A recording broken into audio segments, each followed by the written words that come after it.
So, this is our first live, and we are coming as three amazing, passionate women of color, Black women, who are willing to share our stories of how we've gone from adversity and made that an advantage in our lives. And I want to welcome any and everyone who is watching either live or after the fact, that we are delighted that you have taken a moment to be with us.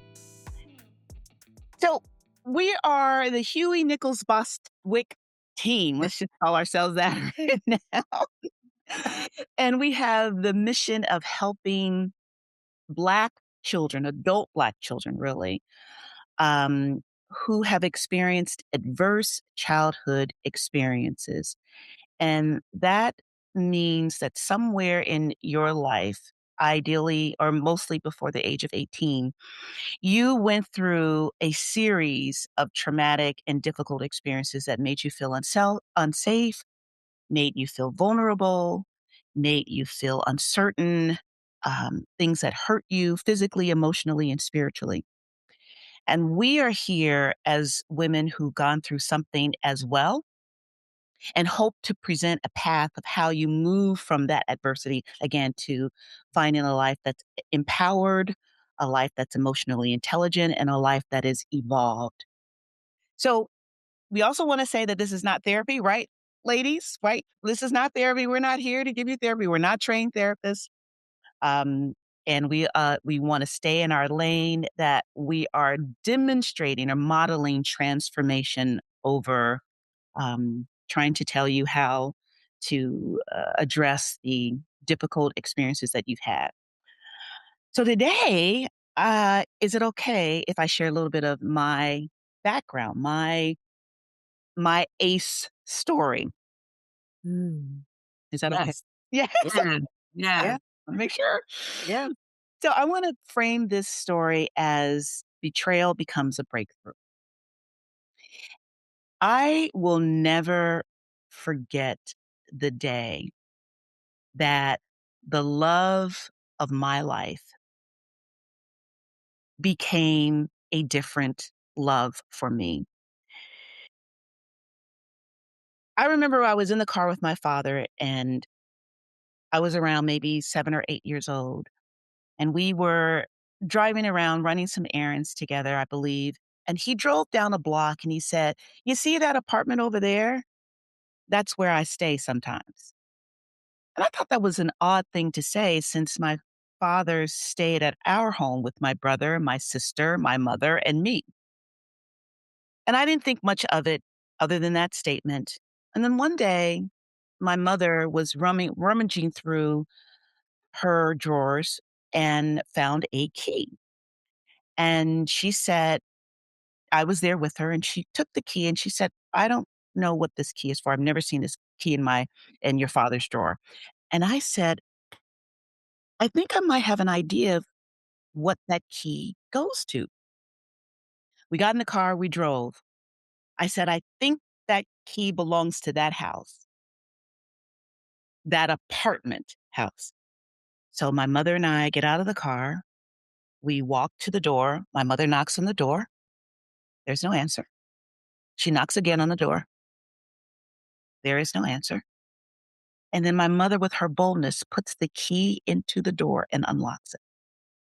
When she walks in and I walk in, we don't see my father, but we do see my father's belongings and another woman's belongings. And those belongings did not belong to my mother. Fast forward, when I got home, I was devastated. I could not understand how my father, the man in whom I found comfort and love and trust, could be loving and living with another woman. And I decided in that moment, if I wasn't good enough for my father's love, I wasn't good enough for any man's love. That pain of recognition was so deep and so profound for me that I decided that I couldn't live without my father's love. So secretly and privately, I went to the cabinet, the medicine cabinet, and I found some pills. And this at this time they were just aspirin, but for me they were enough to decide I didn't want to live on this earth anymore. I took the pills. I remember falling asleep, and then I remember waking up in the same predicament, which is my father no longer loving and living with my mother, my brother, and me. Later, this shows up in my life. This adverse childhood experience shows up in my life in every male relationship. Twice married, twice divorced. I couldn't find with the good enough in me that a man, a husband, even a boyfriend, but a husband could love me. So what I would do is I would often accuse them of wanting someone other than me. And if we were out to dinner together and a beautiful woman walks in, I'm like, "You want her, don't you? You don't want me, you want her." And this went on and on and on and on. And those relationships started to diminish. Now, don't get me wrong. It's not because the men that I loved were perfect and I was imperfect. No, no, no. It's that I was bringing a baggage into those relationships that harmed the intimacy and the connection that I desperately wanted. What interrupt that pattern for me was when a friend invited me to attend a 3-day course. And in that 3-day course, I began to understand that the story I kept telling myself that I am not enough, that I am not lovable enough, was a story that was running the show. And the moment you recognize the story, the pattern is an opportunity to break that pattern. When I understood that, oh, wait, so I don't have to live in this I'm not enough land, there is something else for me. That was the journey. It wasn't the end of the trauma and drama, but it was the beginning of learning that I can change my story. And one of the ways to change my story was to become emotionally aware of what that story was doing to my soul, my heart, my spirit. That was the path that kicked off for me learning what emotional intelligence is, how it can make the difference, and how I can turn that feeling of betrayal into a breakthrough and change my not enough story to I am more than enough. I am worthy and I am fearfully and wonderfully made. That adversity didn't break me. It built me into a sustainable, passionate, emotionally intelligent woman and mother. That's Wow. the story. Thanks for sharing. Sticking with it. Thanks for sharing. That was deeply personal and passionate, and it just permeated me. So I'm sure it permeated other people. Mm, Your vulnerability is a gift to others. mm, mm. And I thank you for sharing that in this space. Wow. Yeah, Yeah. yeah, yeah, yeah. So I want to ask you, I'll start with you, Erica. What did you see in my story that most people might miss? Well, as you know, I'm a human design expert, one of the many hats I wear. So from that lens, um, and the sociology overall. So, I just count human design as one of the many liberal arts that I use to help me see into others so I can help them see themselves the way that God sees them. And before you share, could you just tell us when use the term human design for those who are completely Oh, unfamiliar with it, in simple terms, what is that? I'm sorry, yeah. A human design is a pattern recognition system. It uses, different areas of social science, so to include, the chakra system, the ancient Chinese I Ching system. You may commonly know that as yin yang or, astrology even, and so quantum physics, sacred geometry. So it just uses a number of, like I said, social sciences and ancient intelligences to help you understand your patterns. And that's what I picked up in your story. You and my human design spidey senses went off. I was like, oh, that's beautiful. She's recognizing that she does have a choice. God did God did give us free will.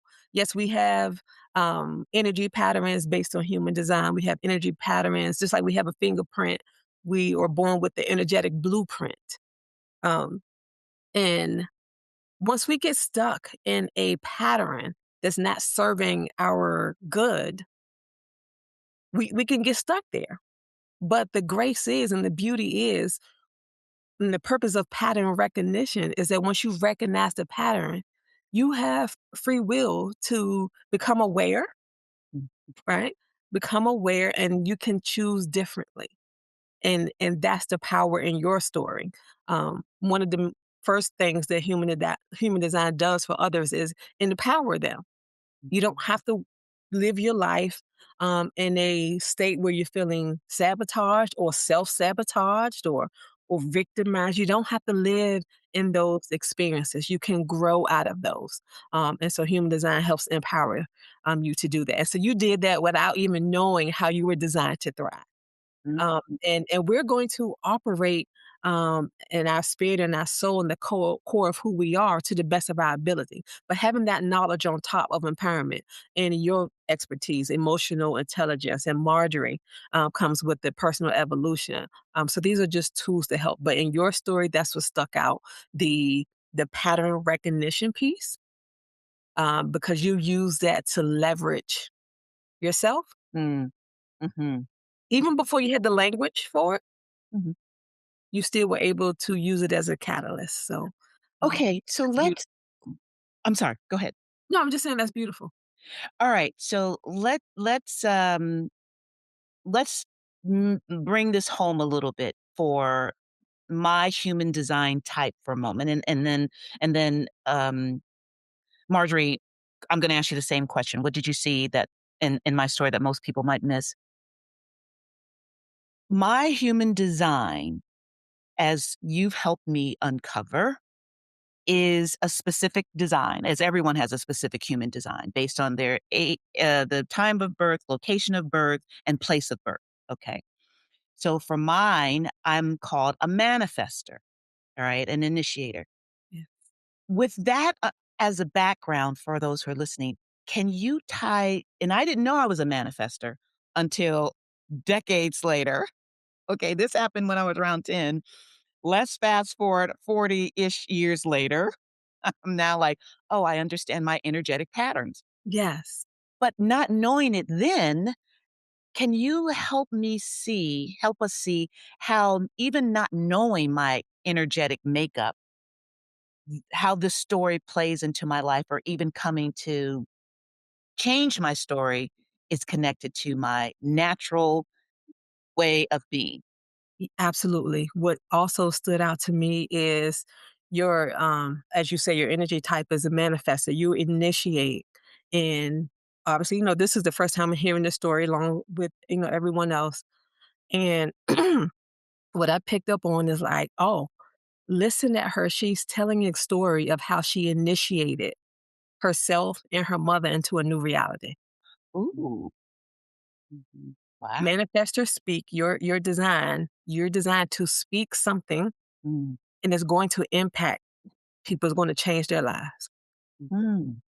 Every time you speak, especially, well, not every time, but when you speak from an emotional place, and I'm sure you were in an emotional, state at that time. You had that random conversation with your dad, Mhm. your mom. I'm sure she displayed some type of anxiety or confusion about that key. Mhm. and you spoke from your emotions, ah, and what's happening is you was like, Mom, I'm about to manifest a new Mm, reality for you. I'm going to tell you something. mm, It's going to move you and impact you in in a way that is, is going to create a new reality. yeah. And that's what manifestors do. So whether it's a reality that someone finds favorable or a reality that someone finds uncomfortable, manifestors, when they speak, they impact people's lives. Mhm, mhm. Mm, yeah, that's powerful. So that means everyone listening right now has a human design type, Yeah, and even in adversity, we can rely on, pull from that design type to move through the adversity to the other side, whatever that other side might be for someone. absolutely. Absolutely. And that's for you as a child. So you now, the empowerment piece of human design, now that you know your design, you can leverage it. You Yeah. can say, wow, my words, you literally carry, I forget the exact phrase, the quote out of the Bible, but the power of life or death in your tongue, Mhm, right? mhm. So when you say something, something moves, somebody moves, a shift Mm, happens. mm. And what I've learned when I'm, not operating in my human design and I use those words can also hurt deeply. And so when I was in my "I'm not enough" self, giving myself those words, when I would say something to my those men that loved me, it wasn't always very nice. It wasn't building, it was destructive. So I have you're right, the power of life and death is in the manifestor's tongue, and how we use it makes all the difference. I really appreciate that insight. And I hope everyone is wondering, "Oh, I wonder what my human design type is," and then they reach out to you immediately. Marjorie, what did you see in my story that most people might miss from your perspective as a leadership evolutionist? Mhm, mhm. Well, I first want to say that, you were really a brave child. Mhm. You really were. You showed a lot of and I know your heart was broken by, um, the betrayal that you felt, but you were brave, and what Erica was saying when you spoke and you said, "Oh, I know where that key goes," Mm, right? And what that initiated in your life. Um, and what I see a couple of things with what I see is that you continue to be brave in your life. I've known you, for several years. And you are someone that takes courageous steps in your life, the manifester that you are. um, mm, but what people might not realize is that you are continuing in your life to be what you were as a child, you're still being that as a grown woman and taking those steps. mm, Everything that you're doing, showing up here today, telling the story, what we're about to embark on. And this is important to understand in our healing and evolutionary journey. It's not a one and done. And this is why evolution is so important that's good. because the piece that you'll be able to share with others, in the next time we go live is that emotional intelligence piece, that awareness and understanding of how we're responding to things in our lives. Mm, And then this other piece with Eric and understanding your human design, right? It takes you to another level, a layer of understanding how you operate and being able not to connect those dots. And then this next piece of evolving. This happens again, like what Erica said around choice, the choices that we make. Now that we know what we know, mm, now what? Right? And it's not so much about what are you going to do, but who are you going to be? This is how I look at personal evolution, Mhm. because evolution is a changing, it's a shifting. It is saying that what I believed yesterday, I don't believe today, and I can stand in that and say that, and I don't have to hide that. Mhm. I Mhm. understand through life as things happen, as the world is changing, as I'm experiencing life, I too have to evolve. You have been able to do that in your life. And so you all know that I work a lot with archetypes as well in leadership evolution.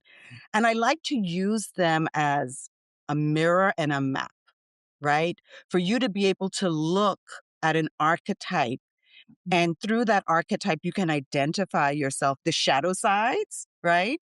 But also how that archetype presents itself. And so as I was listening to you, there are two archetypes that really came up for me. One was the Renaissance woman. And many of us are have that Renaissance archetype because we are women that are multi-talented, right? We're multifaceted. We can do many different things. And you know how people say, pick a lane and stay in it? We refuse to do that.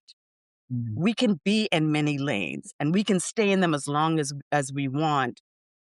But that's a part of the evolving, right? You can do that. You can take the pieces of the stories that you have lived and you bring those pieces with you and whatever you do. And that's something that you have been able to do. And that is something that any of us can do as we take these stories and these experiences that we've had and understand how to, what I call, flip it on its head or Mm. connect it, to our lives. The other archetype was the prototype woman. And this is something that I've really been thinking about lately because this is sort of like when you hear people say prototyping is like building the plane while it's in the air. And it sounds risky, but it's not really, because in a way, as you're a manifester, you know what you're doing. You know how to keep it going, right? And you're gonna see if it lands well, if it doesn't, you're gonna be able to see all of the things that are happening at that time and understand, okay, I can keep going and I can keep prototyping. I can keep creating. Mm. That is something that you have been doing in your life. So, what people can understand through your story and as they hear all of ours is that our stories continue, but it's how we take those pieces, what we might feel as broken pieces and fragmented pieces, and how they can all be connected to help move us forward in our life as we evolve. Something that you said brings up a joy and an anxiety simultaneously. Mm, And I just want to point to it for a second in the event that others might feel the same. The way you describe evolution sounds so delicious, like, oh, that is what everyone should want, to evolve. Yet simultaneously, this seems like, oh, no, no, no, no, no. Staying the same is much easier. I do not want that thing called evolution. I want what I know, which is the yes. pain that I've lived in, the not enough drama, trauma, narrative, and to go Mhm. outside of that, it's a little bit brings up a bit of anxiety. Is that something? Can you speak to that? Most definitely. Yes. I mean, that's just human nature. But if we also look at humanity over as long as humanity's been here, if we look at nature, everything evolves. We are always evolving. The thing for us is that we have been a part of a system for so long, a broken system. And to be outside of that, for us, it feels unsafe because now we don't know what to expect. Even if the expectation is something that we fear, but we know what it is. So evolving in a way is like, okay, I don't know what's going to happen here. I rather go with what they say, the devil I know Mhm. Mhm. sort of thing, right? And so a lot of us get comfortable in the uncomfortableness that we already live. And moving beyond that is a big risk. And I always like to use this example from the movie Everything Everywhere All at Once. If anyone has ever watched that, That's, and there was a scene where the husband told her to do some things. If she didn't like where she was at that moment, it's like, you have to do some things. And she was like, okay. And he said, you need to change your shoes, where take the right foot and put it on the left, and take the left foot and put it on the right. Mm. And that is almost like evolution in a way, to ask you to step out of that and step out of the box, mhm, to switch the way you've been doing things and mhm. to move forward from that way. And that's why that can feel a little bit anxious, because now you're moving in to another space and time of who you are, the person that you've never met before, but Yeah. you want to meet. I I have not seen that movie, but I can appreciate that example. What I got from that example is the husband was helping the wife be in the present moment, because your mind will spiral, and the husband was helping the wife get out of her mind, get back into her body, be in the present moment, because her body's going to sense that I have a left shoe on my right foot, because that's going to be uncomfortable. And he was just getting her back in the present moment. So and that stuck out to me because that's what I help do. I orient people. And so, Hmm. Pamela Elaine, when you asked the question, you was about, it brought up some anxiety and excitement at the same time. Well, that's what the therapists are for. We said that, Right. at the beginning, this isn't therapy. Your therapist helps you unpack the past, Yes. Yeah. unpack and name anxiety, mm, right? Yeah. Um, and then, and what we all do in our three separate but similar, well, not similar, but complementary lanes, is we help people move forward, yeah. right?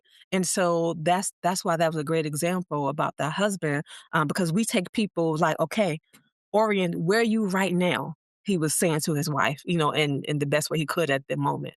And Mm, that's what human designs does. mm, Who are you right now? Where are you? And what tools do you have around to take the next step?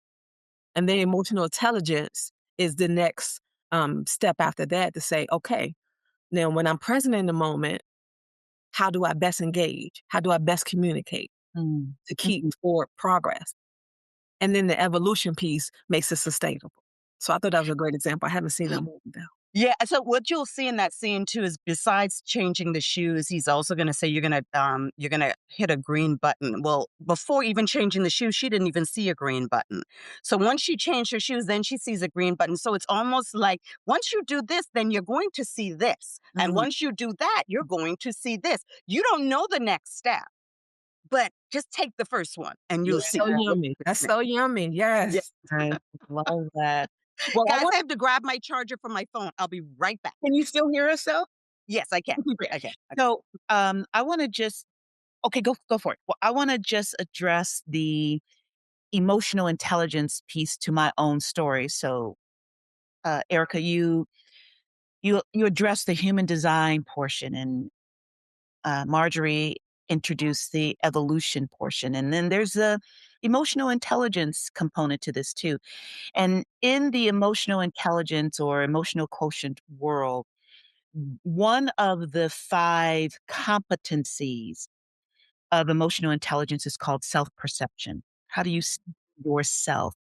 And if we look at emotional intelligence as a build upon skill, not just something you were born with, but actually a skill that you cultivate, that you grow in, self perception was a low skill for me because I could not see my divine self. I Mm. could not see my human design self.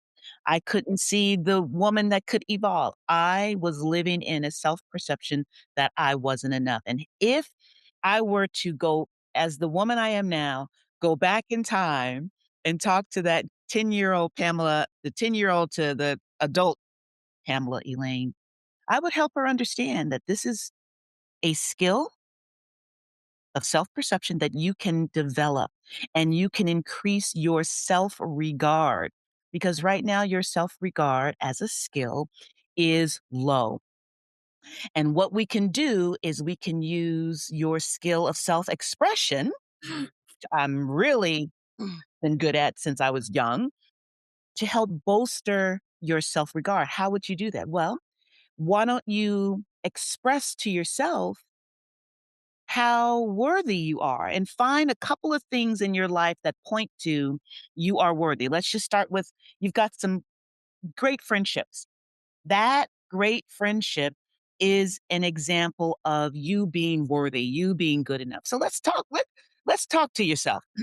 Let's express emotional words that point to your self-regard. And let's just start in that little tiny place and see if that doesn't help elevate you to feel better about who you are as a woman, as a child, and then as a woman. So emotional intelligence, human design, evolution Mm. are all part of this one woman's story from betrayal to breakthrough. I want everyone who is listening to this to understand that their stories have all three of these components, and which is our job to help people see that. So let's move on to, I think we touched on this a little bit, but let's make it concrete. If someone listening has a similar story, Erica and Marjorie, what is their first E3? I'll call it E3 step. So E3 is empowerment, emotional intelligence, evolution. Okay. So we're going to start with Erica. Why don't you share if someone listening has a similar story? What is their first empowerment step? Well, that is the first step to want to empower yourself. Mm, No one can get you to that point but you, mm, right? You have to be willing and ready to take that very brave step to want to change mm, your reality, change how you show up for yourself and for others, mhm, change your career, change your relationship, change where you live. No one can do that for you, mm, right? And mm, like we already mentioned, a therapist can help walk you through your past and help you unpack. But what we do as professionals in our lane, we help you go forward. So we orient you like a compass. And that's what human design is. It's your energetic compass. mm, Um, it allows me to see your true north, and I show you and I orient you to that and mhm, show you all of your superpowers, mm, right? Margie talks about archetypes, and so we all have superhero archetypes that are very real. That are very real. Many of the movies are just art mimicking life, right? The Mhm. superhero me. They come from a place, Mhm. right? When writers write songs and poems and writers write scripts for movies, it comes from a human experience, mm, right? And so it's very real. And so the first step to the full gamut, and that's what I love about us three being together with our different perspectives. Your first stop should be empowerment and orientation, and that will begin with your human design chart, understanding what it is and how to use it as a tool that it is that shows you how you are designed to thrive. Uh, mm, it's like an energetic X-ray. You know how you go to the doctor and they could X-ray and see your bones? Well, it's your energetic. It shows me your circuit board. It's like, mhm, oh, well, you, Pamela Lane, you have energy to manifest and initiate things. mhm, My type is called a projector. I have energy to kind of like zoom out like a satellite and see the bigger picture. And it's kind of my job, my assignment to help other people step back because they're too close to the problem. They're too close. They mm, can't see it. And so I can see it. And so I help orient it. And I say, okay, move a little to the left, take 2 steps up. Okay, now look at yourself.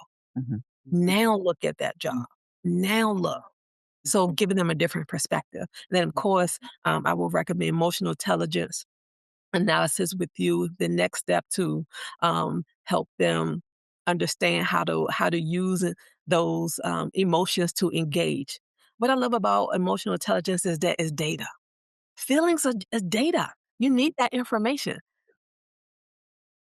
Why would you not tap into some intelligence that's available to you? We have our logical intelligence, and of course, we live in America, and we're a capitalist society, and so we live off logic. That's how our society works. Emotional intelligence is not, it's not taboo. Yeah. It's not adjacent. It's your human being right to use the emotional intelligence, or some would say the good sense that God gave you. You're allowed to use that. You use that, right? And then again, moving forward with the evolution piece, just Mm, so you can um, shed that conditioning that you were given, by the people, by your nuclear unit you grew up in. mm, Your whoever was in your home, your elementary school, your daycare, your church, whatever your nucleus was. I'm sure they love you the best they could. We can only hope. And I can appreciate. Well, I'm saying that because I can appreciate, because I'm a former foster care social worker and adoption social worker, so I know that's not everyone's story. mm, Um, mm, that their nuclear family or unit was, did not, was not loving to them. mhm. Um, Yes. yeah, and so the empowerment of knowing and design, the emotional intelligence, and then that leads to you evolving out of that conditioning, especially if it was negative conditioning, evolving out of that, shedding that, and you can wear the coat and the clothes that God made just for you and evolve into that. Michelle Obama wrote a book called Becoming. That's a perfect example. Yeah. Become who you are designed to be outside of those Mhm. influences, whether they were loving or not. You have a right to do that. Yeah, and I just want to add one thing about the emotional intelligence, and then Marjorie, you can like drop in a little bit more perspective on the evolution. In the emotional intelligence space, after you understand your human design, I would be curious, okay, now that you know how you were designed, where is your design not working? Mm, Where is it failing you? And Mhm. I would want to Mhm. look at where, out of the 5 competencies of emotional intelligence, which one of those competencies shows up as a not strength, because that's where I would want to go for. So for me, again, it was a self perception that was not working for me. My relationships were falling apart. My romantic relationships were falling apart, and I wanted, I needed to figure out why, and understanding that a lot had to do with how I saw myself and how I was then presenting myself, and those relationships had a lot to do with what I was experiencing. Not 100%. Again, takes 2 people to tango.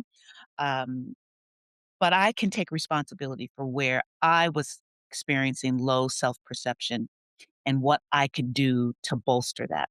So, where is your life not working would be my question after you've understood your human design.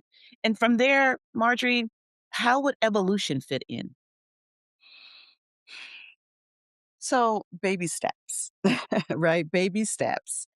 And that I always tell people I have like a 90-day plan that I would usually give someone when they go through my emergence map. And I said, one of the first things you want to do in the first 30 days, now that you're aware you got all this information, is like you really want to start to stabilize your nervous system and stabilizing yourself, because taking these initiation to shift and change and evolve is not easy. It was just like what you were saying before, how people have this anxiety around it.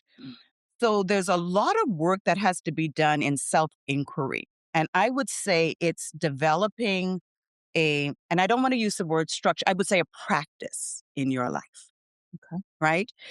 You have to first be committed to yourself. mm, I'm committed to the work of myself. Now, I know I've been showing up as a woman that feels like I'm not good enough. mm, But I know better than that, right? I might not have all of the, what do they call it? All of the programming yet. Mm, You say all the affirmations and all of that, but deep down inside at the core, this is who I am, right? So what can I do once a day that will give me evidence, that will give the world evidence that I am good enough. Mhm. Just one thing.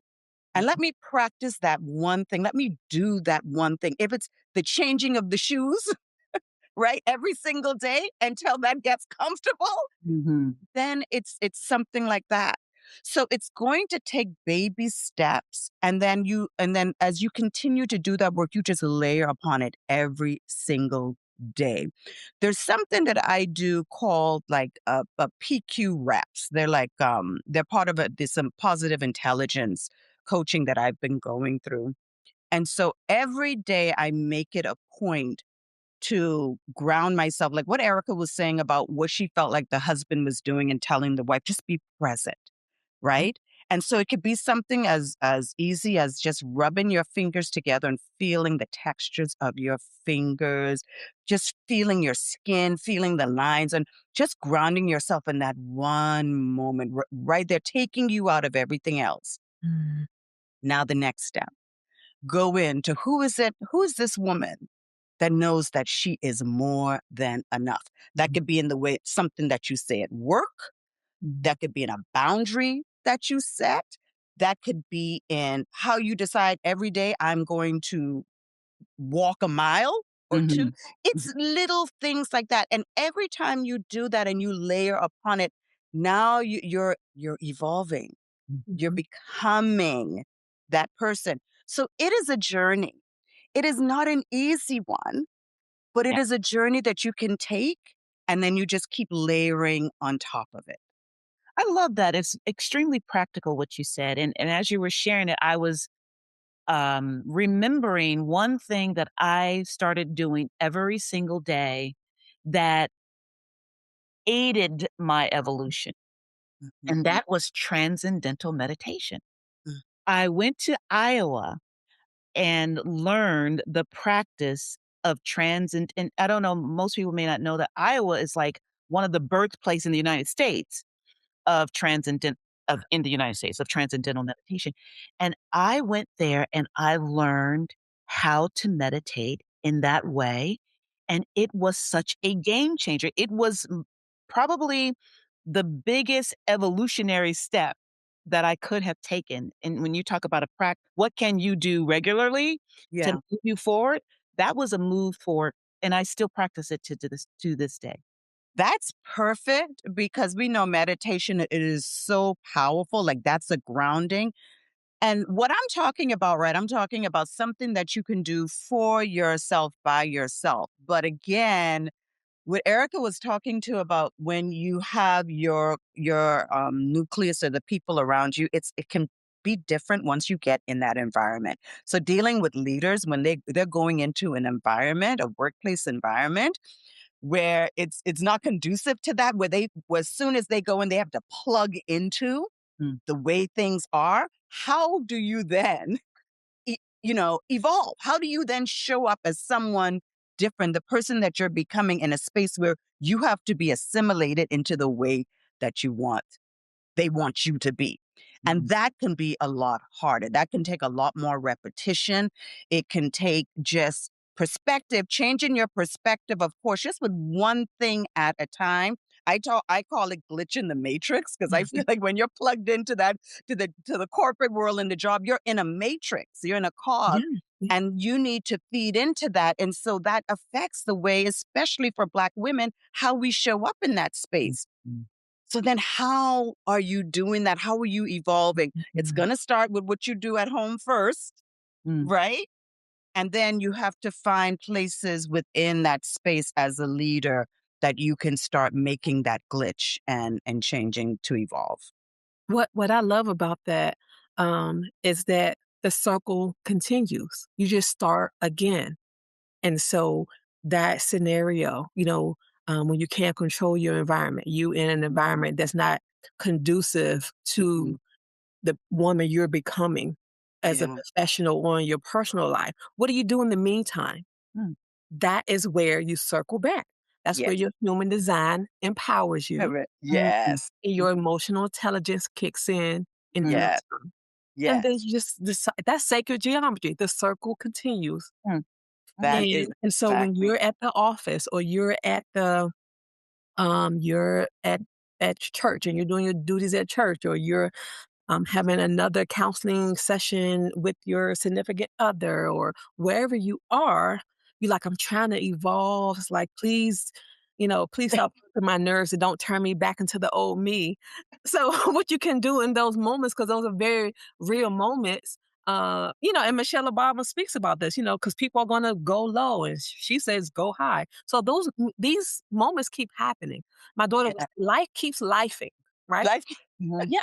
And so when you're empowered and you are aware of your human design and how that works, and I'm able to take you through that process so you can understand literally how you're wired to design in any environment. So Yeah. you having that knowledge, you're like, I know I'm trying to become this person. I'm trying to evolve, but my boss keeps trying me. You're getting triggered. What do I do in real time, Erica? Is what Yes. my clients will say. And I will remind them, okay, remember you have the strength Mhm. um of competitiveness. Mm, This mm, is why this mhm. is why you feel challenged. Now, this is Yeah. the higher expression, your best self of being competitive, and this is the lower expression Yeah. Yeah. of being competitive. So Yeah. again, you get to choose how you show up in this experience. And then of course I can only imagine how Pamela Lane would be able to coach people, remind them, get them to a place where they're embodied and they're fully aware of their emotional intelligence, where they are on that spectrum. Because that's an evolutionary process as well, because that's something that you train yourself. That's a skill, your Mhm. emotional intelligence. And so Mhm. that is my perception of what you just said. The cycle continues. So you It get is, and I want to. evolution. Yeah. I just have to say, I'm sorry, Pamela. I just No, want to speak it's all to good. the human design part, and because I was introduced to that before I was introduced to my emotional intelligence profile, but having that, and I've always been someone that used astrology as well in my Mhm. life, and coupling all of these together, right? Mm. It gave me a great understanding, right, of who I am at my soul, right? This is who I am as a soul. And then as I got into the evolutionary work part, it's like, okay, so now I have some practical things, some steps. I have this understanding of Marjorie, you're a generator. You can generate these. This is how you're supposed to respond. And it helped me so much in pulling back a lot of times. And then understanding this is really the pace that I'm supposed to be at. This is how I'm supposed to receive. All of that is helpful. The great part about it then is it then gives me a chance to sit down in my self inquiry as Mhm. well as I'm moving forward in my evolution. So you're so right, Erica. It is a circle. It definitely is. And I wish for everyone who is listening that they understand now something very, very profound. Human design answers the question, who am I? Mm. Emotional intelligence answers the question, what must I do? Mhm. And evolution answers the question, where do I need to go? Yeah. And when you have in your life at experience ACEs, adverse childhood experiences, Mhm. it is a call to understand who you are, what you need to do, and where you need to go. That's when we can overcome the adversity and change those adversities into advantages. Yeah. So I think it's time to wrap up. Yes. I would love to hear from each one of you your final thoughts or call to action to those who are listening based on your unique and respective expertise. And then I'm gonna we're gonna just ask people to respond in any way that they see that they would like. So, any final thoughts, Erica? Oh, I want to, as far as a call to action, I want to invite people to see any um, adverse childhood experiences as an invitation. Mhm. Mhm. It's a divine invitation Mhm. for you to get to know yourself better. Yeah. I understand it's painful. You Mhm. heard Pamela Lane's story today. Join us next week. Monday, you'll hear Mhm. Marjorie's. And then after that, you'll hear mine on the following Monday. Mhm. And so Mhm. we're three women. Sure, we have our, and we didn't go over this, but we have our professional accolades and experiences and all the things and degrees and credentials and all the things. Sure, a lot of Black women have that, right? Mhm. But what as Black women, what we also have is a lot of shared experiences that we don't talk about, Mhm. and Mhm. we're creating that community. Just being the demonstration of being brave enough. So it's an invitation Mhm. to orient yourself so you can see yourself how God sees you or whatever higher power you relate to, right? Mhm. And then you are, give yourself permission. So it's the invitation and then it's permission. Mm. Mhm. Mm. You are allowed to become who you were designed to be, Yeah. not again, hopefully it was loving, not what auntie and mama and cousin and the church mother or your professional mentor initially, all of them poured into you. Let's assume lovingly. I understand that's not the case for everybody, but everyone that poured into you, even if it was lovingly, you still get to decide, is this true for me right now? Yeah. Mhm. And who I'm becoming. So that's my call to action, is to give yourself permission to Mm. see any type of circumstances, adverse circumstances in your childhood especially, but life's every day, as my team would say, and you still get to give yourself permission to choose and empower yourself Mhm. with intelligence, emotional intelligence, so that you can evolve. Yeah. Yeah, and I would just wanna echo the same thing. I couldn't, say it any better. Um, and understand that your story and whatever it is that you've experienced in life, it's not anything for you to have any shame Mhm. around or to look at it as if, you failed in life in any way. I think you said it at the beginning, Pamela Elaine, this is information and it's data, and it's you can do something with it, but the process of healing and developing and evolution, that is going to help you be able to really see beyond that and then connect all of those fragmented pieces and put them together to be able to move forward into the person that you want to be. So it's not anything for you to be afraid of or ashamed of, but Mhm. this is definitely a time for you to use it to benefit you. Mhm. Mhm. And I would ask the question to those listening, what is keeping you from being your highest self? Is it childhood experience? And what might that be? Because if you can name that, then the three of us can offer you insight and expertise to overcome that experience or use that experience to your advantage, I guess is what I would say. Because again, we're not therapists. But I would really encourage you, maybe even challenge you. What is standing in the way? And then that's the first step. So, and we'll take it from there after you can identify that. So, we would love for you to follow, like, share, tell us what you need to evolve, as I mentioned. And next week, Marjorie's going to share her story. And the following week, as Erica said, Erica is going to share her story. And we hope that you'll come back and be with us. And thank you for this time together.